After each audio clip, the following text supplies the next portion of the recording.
Shalom saudara, kita masuki Abam episode 436.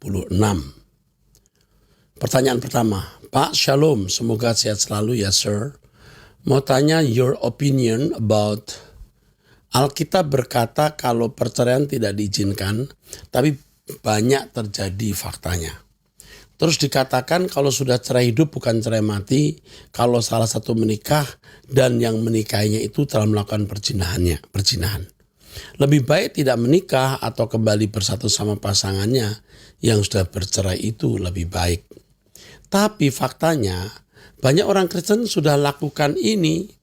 Bercerai hidup menikah lagi. Kalau cerai mati sudah nggak ada masalah lagi loh Pak.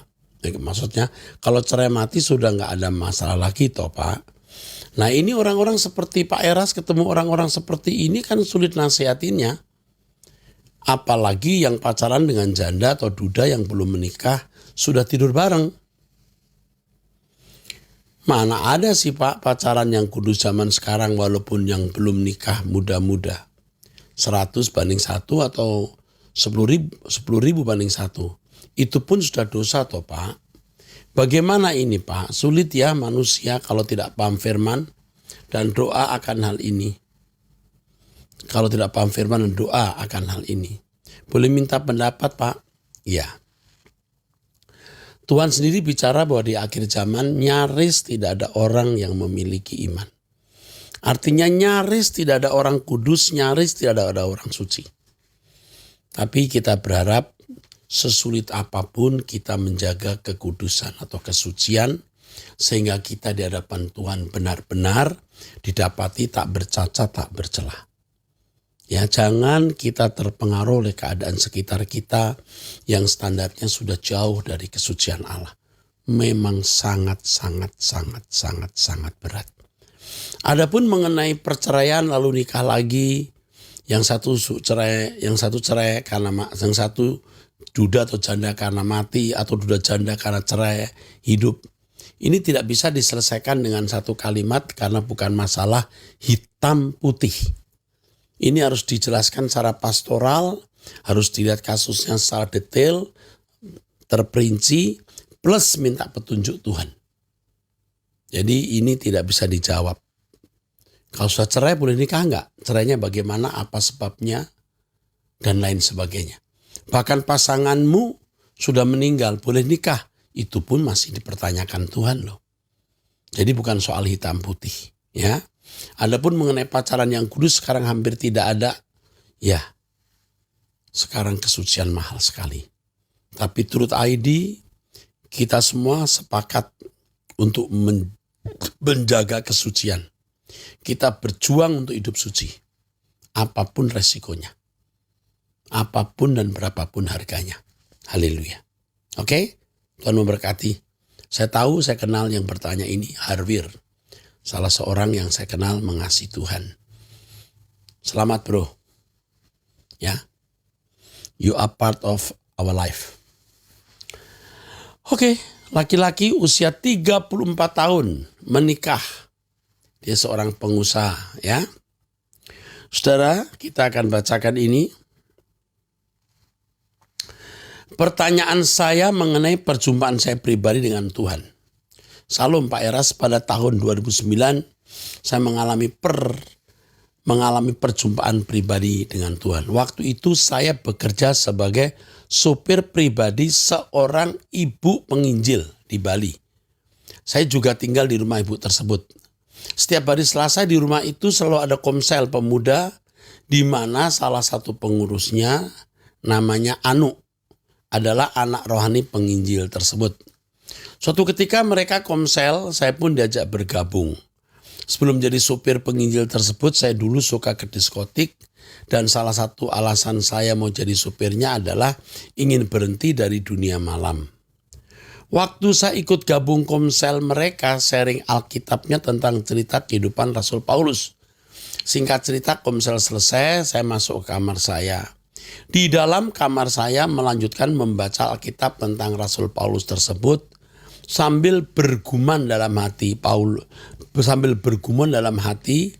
Paulus yang dulunya sedemikian jahat pun Tuhan pakai. Ketika asik membaca Alkitab tersebut, tiba-tiba mulut saya berbicara sendiri. Saya adalah nabi Tuhan. Nah, dari mulutnya muncul kalimat itu. Saya tidak merasa bahwa saya dengan sengaja ingin menyatakan kalimat tersebut. Ketika selesai mulut saya mengucapkan kalimat tersebut, saya langsung menampar mulut saya lebih dari 3 kali dengan sangat keras. Dan langsung berdoa minta ampun kepada Tuhan karena mulut saya terlalu lancang. Ketika saya berdoa tersebut, saya refleks melihat ke arah platform kamar.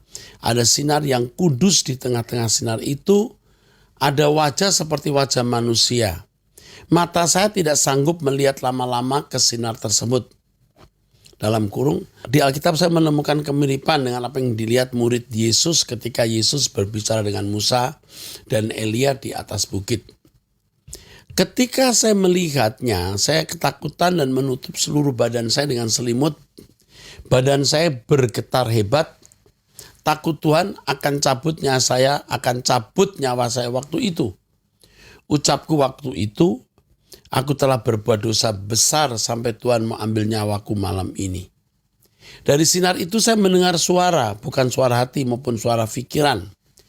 Kata suara tersebut sama saya, jangan takut, aku datang bukan untuk membinasakan kamu, melainkan menyelamatkanmu. Setelah beberapa menit mendengar itu, saya memberanikan diri untuk melihat ke arah sinar tersebut. Ternyata sudah tidak ada lagi. Setelah kejadian tersebut, saya menjadi bingung apakah itu Tuhan atau tidak. Akhirnya, saya berdoa agar Tuhan meneguhkan saya. 1 minggu kemudian, di tempat yang sama saya melihat anak remaja saat sedang berdiri, kira-kira umur 12 tahunan. 1 minggu kemudian di tempat yang sama, saya melihat anak remaja sedang berdiri, kira-kira 12 tahunan. Memakai baju kerajaan, bermahkota dan memegang tongkat. Bajunya terbuat dari emas, mahkota dan bajunya berhiaskan sejenis permata atau berlian. Belum pernah saya melihat ada baju seorang raja di dunia atau di film yang seperti itu.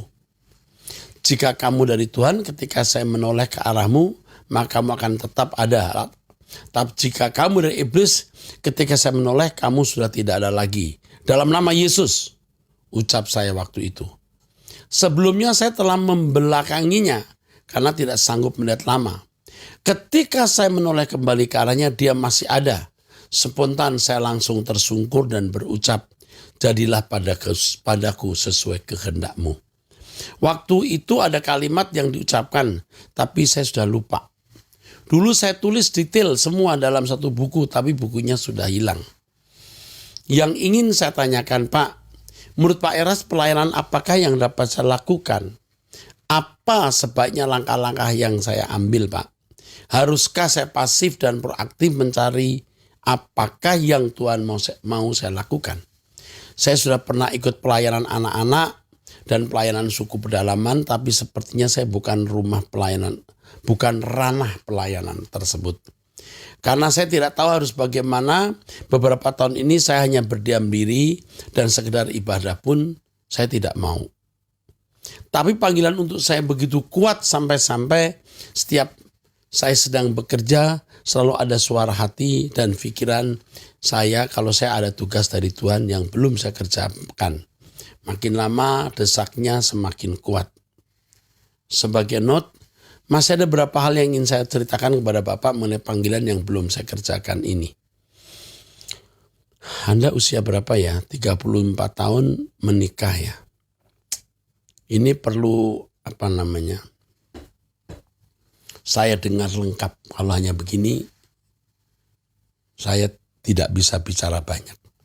Tetapi apa yang Anda alami bukan sesuatu yang tidak mungkin. Itu hal yang biasa. Alkitab juga kisahkan pengalaman-pengalaman seperti itu.